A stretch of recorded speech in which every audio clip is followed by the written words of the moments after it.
pick. Let's maybe get to the man himself, Trevor Lawrence. Yeah, so Trevor Lawrence, the presumed first overall pick, apparently already getting acquainted with the people of Jacksonville. I picked some of these clips because, I thought that they were just one of my favorite. And, they just show a couple little traits here and there that I thought were really, really just special. Some people may think, stupid or whatever, but whatever. I'm a nerd. I think this stuff's so cool. So here, this is the semifinal game against Ohio State, the game that they actually lost. So Wilson here, we got the tight angle here. The end zone cam. Wilson. Lawrence is here. He's going to get pressure up the middle here. Cuts his drop, feels the pressure, and now he's going to just throw a go ball. But the great thing, and the thing that I thought that was so awesome about this go ball, is he throws this ball back shoulder to a spot where only his receiver can get it, and it looks so effortless. All he does is, okay, I see that rush coming. I'm going to take a step back. I'm going to underthrow this go ball and put it right to the sideline and make my receiver. When we throw back shoulder balls, we really want to aim to really like the back of the defender's head. Right? He just throws this little lofted back shoulder throw that just looks so effortless, and it's just such a pretty throw. I mean, that back shoulder stuff, that stuff is practiced over and over and over and over again, and it just looks so effortless for him. I know that a lot of people may think, oh, well, that's just, I could make that throw in my backyard. To put that on a loft, it's different to throw a on the rope back shoulder. I feel like that's a lot easier. To throw like a little lofted back shoulder like that, that's like a pitch shot from, or, using your pitching wedge from, about 80 yards and putting it right next to the pin.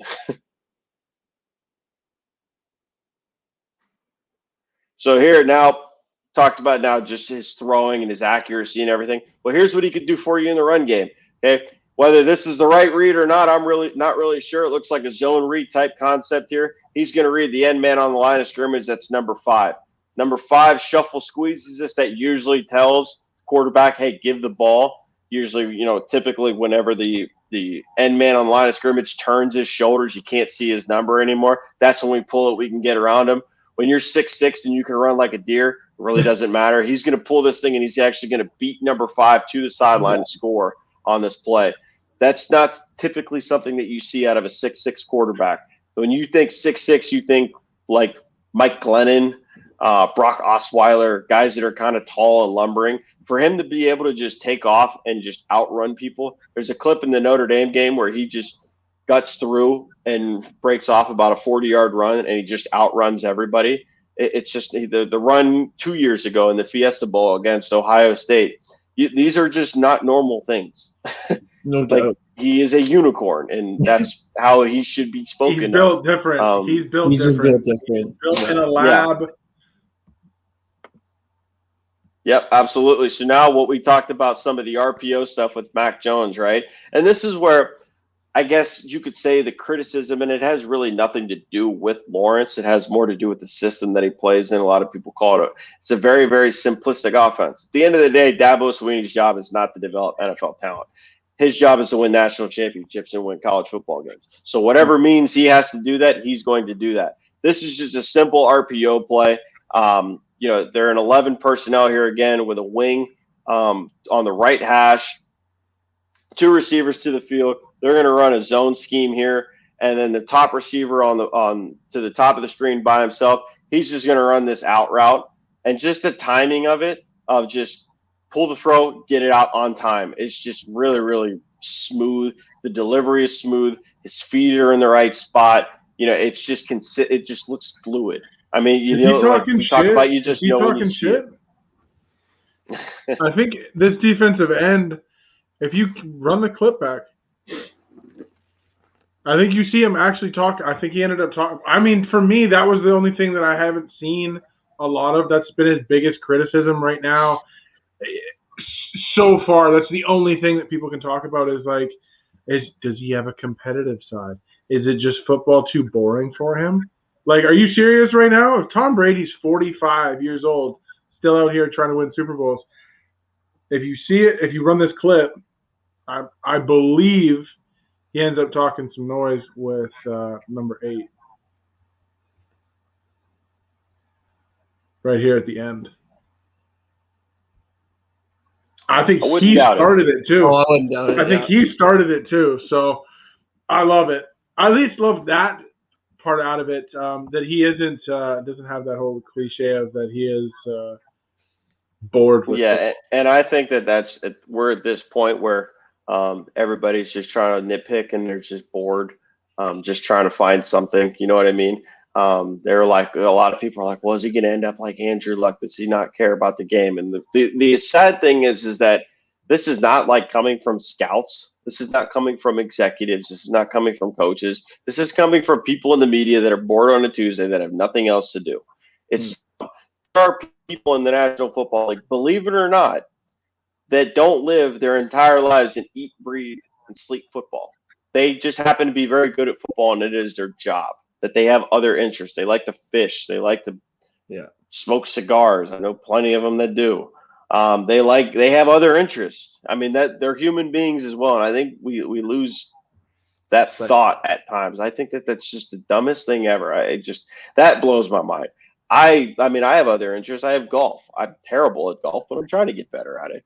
Here now, we talking about at least here's a couple like a negative, I guess you could say, is that there is times where Lawrence might get happy feet within the pocket.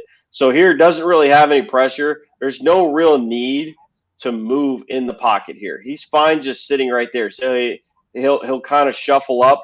So essentially, the protection-wise here, he's got the running back taking on the middle, the backer that is blitzing here. He's got the guard and center working to the interior lineman, and then each tackle is out on their edge guy here. He's got a slide to the left here. Really, he doesn't really need to step up anywhere at all. He could really just sit right there, and if he needs to slide, he can. So this is where we talk about kind of sliding into pressure. He kind of gets happy feet and, forces an error throw here. Probably has a guy for a touchdown here, ends up missing him just because his feet aren't set and he kind of moves. You'll hear the terms at times. He looks like a cow on ice. That's kind of the term that, a scout or an evaluator might use for a guy that's within the pocket that just moves for no apparent reason.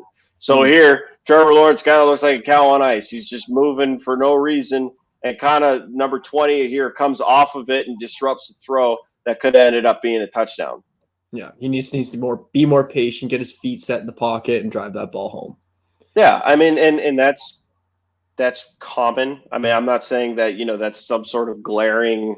Yeah. Now we're just nitpicking, because it does show up on film occasionally where he'll just move, for no reason, and a lot of that is your mind's moving, and if you're looking right, sometimes you just tend to move right. Well, it's like driving and turning down the radio. You look down like this, and that's where your wheel goes to, right? Exactly. Yep. Yeah.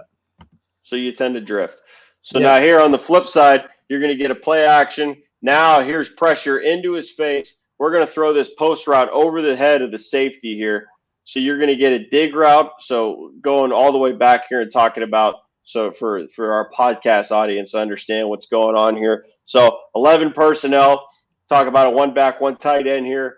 It's a 2x2 set. So the tight end is to the right in a wing. We're on the right hash.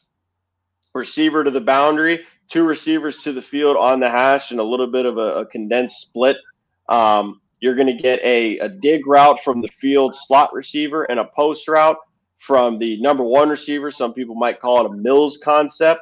Outside receiver here, he's going to run just a comeback here. So really the read for the quarterback is that middle of the field safety. The safety, stays with the if he stays with the post, we'll work the dig.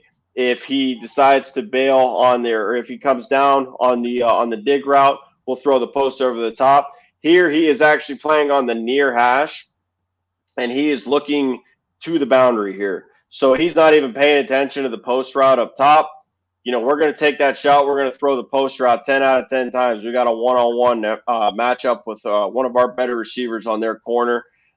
Here it's good play action.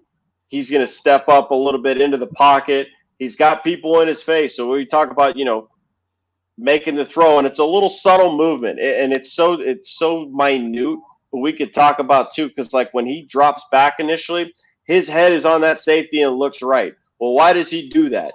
He is moving that safety with his eyes. You can see the stripe on his helmet here. That safety's a top Hey, I'm five gonna look pick next year. Yep, he's looking right at that comeback, right? As Mm-hmm. soon as Lawrence looks at that comeback, he is coming right back to throw that post because now he knows that he's got that safety beat over the top. That's his read on this kind of concept here. So he's moving him with his eyes. He's coming back to that post. He knows he's got a touchdown and burns him for a big play. Yeah, that's great. It's those little things of just being able to manipulate, understand what you're seeing from a defense, and really, really just how to attack it pre-snap and then post-snap. People want to talk now like height isn't a big deal as far as a quarterback goes, and I agree. Like, you don't need to be 6'5", 6'6" to play the position. But on a play like that, you sure as hell see why it's nice. He can stand in that pocket. He's got pressure coming up the middle. He can still stand there, see, and launch that ball right over top. Yeah, absolutely. And, and he's 6'6", so usually the threshold for quarterbacks is 6'5".